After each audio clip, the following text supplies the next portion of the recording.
Hey guys, Andy here from Mediocre Hobbies, bringing you another tutorial that fits into my Demons playlist.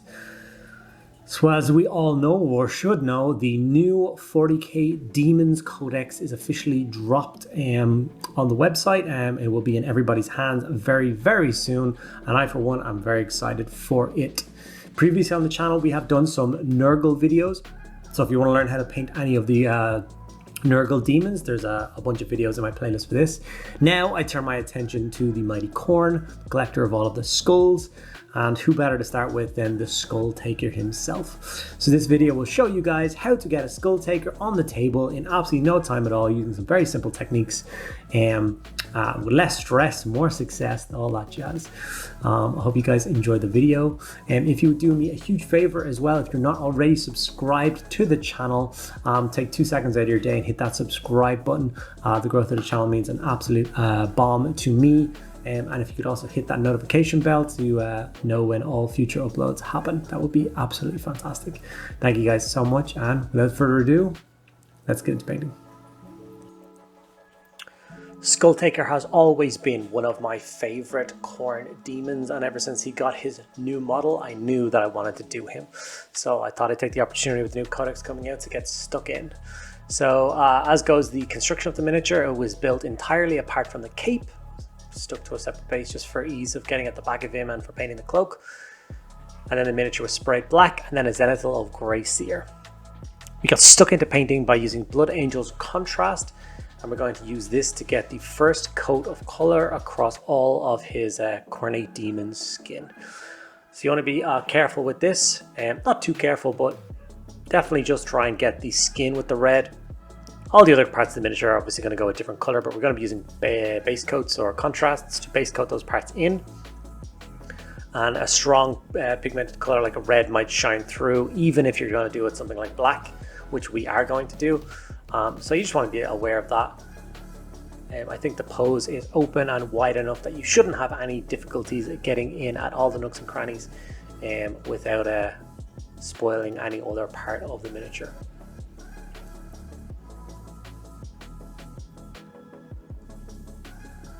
Demons are a lovely figure to use contrast on. They've got so many kind of little nooks and crannies for the contrast to settle and really do what contrasts are supposed to do. And basic infantry are such simple models, and there's not a lot of kind of detail and craziness to them, so definitely a contrast scheme will get them on the table rather quickly. So we hope to have a large demon army on the channel for battle reports quite soon. So once the Blood Angel's contrast has been applied to the entire miniature's skin, we should look something like this. Next we're going to move in and pretty much block out all the other parts of the miniature with a black Templar. The only thing you want to avoid is his the skulls on his horns, skulls that his horns are holding, and that's kind of really at the flames and skull in his left hand. We're going to leave those not black. But all of the belts, all the buckles, and all of the armor panels are going to get a coat of the Black Templar contrast. This is going to act as a perfect base coat for doing kind of like the brass trim and all that detail and stuff afterwards. Once again, it's one of those steps where you do not want to hit the red with the black, so just take your time. The belts and stuff on this model are quite large, so it is easy enough to get in there and get them base coated without too much risk of hitting any other part of the miniature. I know I've said it in multiple videos, but the idea of using contrast to block in all of the base coat colors on miniatures has changed my painting style immensely over the last couple of years. It has definitely turned what I used to consider one of the most boring parts of painting the miniature, which was getting the base coats on, to one of the more enjoyable parts. It just works so fast and gets you to a really nice standard quite quickly. And for painters, it lets you get to the stage after the shade where you can really start getting in and getting some work done with some layering and edge highlighting and stuff like that. So make sure you get all the bits and pieces you want to make black, all the sides, and leave no bit undone, or else there's going to be white bits that's going to scream out at you.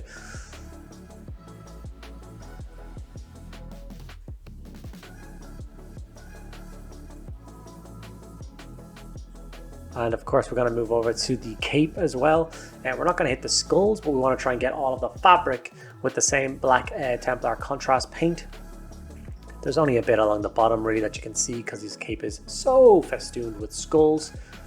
But of course the entire inside of the cape will go for black as well. Some parts of it do shine through, so you need to be careful and try and get to those small bits of fabric. And the cape is another thing again where before contrast you would look at a piece like this and it would feel like a chore, even just the base coat. You like get a solid coat of a kind of a light beige in there, a dark beige in there, so that we can work up the bone. And you think that's going to take forever to get into all those little eye sockets, all the mouths, all those bits and pieces with this color.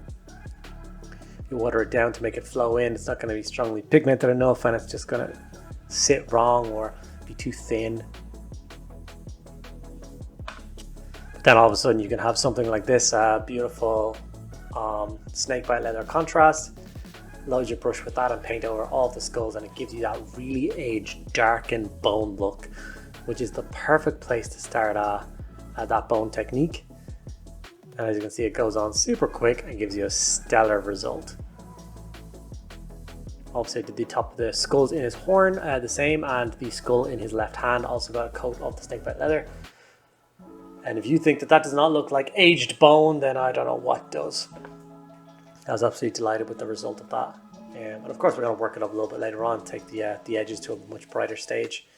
But as for the recessed color, I'm delighted with that. So here's the model with all the black, brown and red done.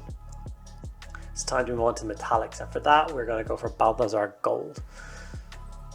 Khorne is not about gold and it's not about silver, it's all about brass. So I think Balthasar Gold is a perfect place to do a nice dark brass scheme that suits the Khorne scheme, especially that dark red skin, really, really well. So I went in with the Balthasar Gold and gave all of the bits that are supposed to be brass a nice base coat. I used the box art for this to make sure I didn't miss any bits and pieces, like the whole chest piece, that's a big skull. I would have been tempted to paint that as a skull or leave it as the black or something like that. But nope, I mean the box art, it shows it as being a big large brass armor panel piece. So I followed through and did the same thing on it there, and it turned out fantastic. It was it really helped break up all of the red and black. And there's all the brass parts where they're supposed to be.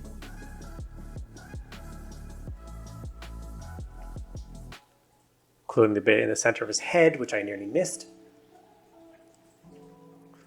Shoulder pad, his van braces and stuff. Next we're playing around some of the new contrasts. We're going to go for the Magmadroth Flame and just paint a solid coat of this across the fire coming out of the top of the skull in his left hand. Later on in the video we're going to do the sword in a little bit of a fire technique. Really quick and simple, 4 stages of dry brushing, getting lighter and lighter. And we'll go over the fire in his hand with those same steps to make them match. But just for getting a base coat down, the Magmadroth Flame was perfect. That new contrast purple was used to give the tongue a solid coat. And then with that, all of the base coats are now on the miniature and it's time to shade everything. So to shade it down, I decided to go for Reikland Fleshshade. This is a beautiful kind of warm skin tone color, which works fantastic over all of the colors we're using, whether it be the black, the brass, or the red skin. It sits on it really, really well. Shadows everything exactly the way I wanted to, or shades everything exactly the way I wanted to. And as soon as that dries, I'm ready to start layering this miniature and putting in my best work. This has multiple effects. Like I said, it shades the miniature down quite nicely, but it also adds a slight layer of protection across all the contrasts from like rub or chip damage. And I find the middle is quite protected after that. The next thing I do is move across to Mephiston Red. You can use normal Mephiston Red. I like the air one because it's kind of like it's pre-thinned and it's still quite strongly pigmented, so it works beautifully as just a normal brushwork paint. And I start my first layer of highlighting on the skin. Because this is Skulltaker, not just some measly measly bloodletter, I am going to take my time and I'm going to do kind of 2 layers of highlighting on the skin. On a normal bloodletter, I might not do this, or I might do this step as a dry brush or something like that. and make it a lot quicker. But like I said, this is head honcho, Big Cheese. He is a named character, so he deserves that little bit of extra attention. He's one of those pieces that if someone walks up to your gaming table, they will be having a nosy at him. So if you want to put your best foot forward and get it painted. So as you can see, I'm going for all of the raised parts of the model, which is super easy on miniatures like this because they're so heavily muscled. You just start to layer up all the muscles, fingers wrapped around that big demon blade, and then of course all the creases and stuff in his face, lips, nostrils, all those kind of bits. Taking your time not to fill in anything. You're not trying to go for a really heavy coat. You definitely want to leave all that Mephiston Red shaded down in all the recesses to act as shadow for this miniature. When I was layering Mephiston Red, I didn't know whether I was going to leave it there, but after I had finished it, I was like, no, I'm going to take it up just a little bit more. So I jumped to an evil Sunz Scarlet, and I gave the miniature a second layer job this time, much lighter. Only the very tips of all the sharpest details, top of muscles, very sharp angular cheekbones, all those kind of bits and pieces are just going to get a little coat of evil Sunz Scarlet just to make that beautiful red demonic skin pop even further.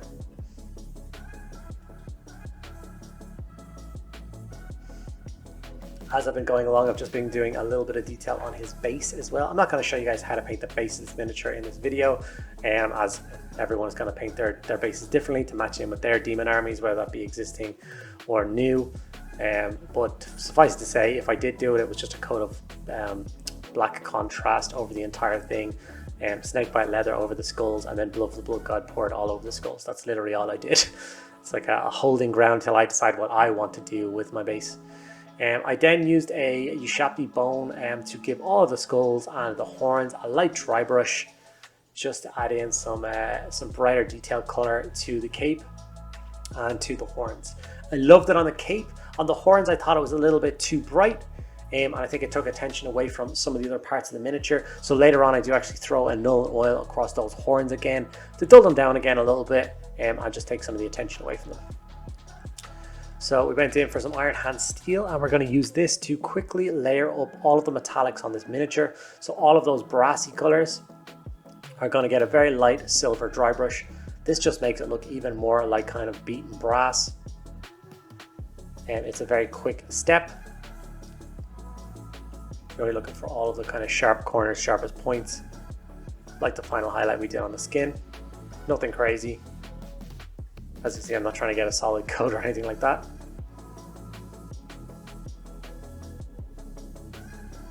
But this really does help the brass pop. Already this model is starting to look pretty cool. If I'm being brutally honest with you guys out there, Khorne is my least favorite of all of the demon armies. It doesn't mean I dislike them, doesn't mean I'm not going to collect an army of them. It just means on the pecking order of demons, I find them the least interesting. So when I painted this guy up, I definitely painted him up kind of for you guys, for the channel. I'm sure a lot of people like Khorne, and I want to be watching videos of him, of painting him. But as I got through the process, I thoroughly enjoyed it. And then all of a sudden I was like, I have a Karnak there and I have a Bloodthirster. Maybe I'll do those next. So I definitely feel a small kind of 1,000 point, 1,500 point Khorne demon army appearing on the channel sooner than I would have expected before starting this project.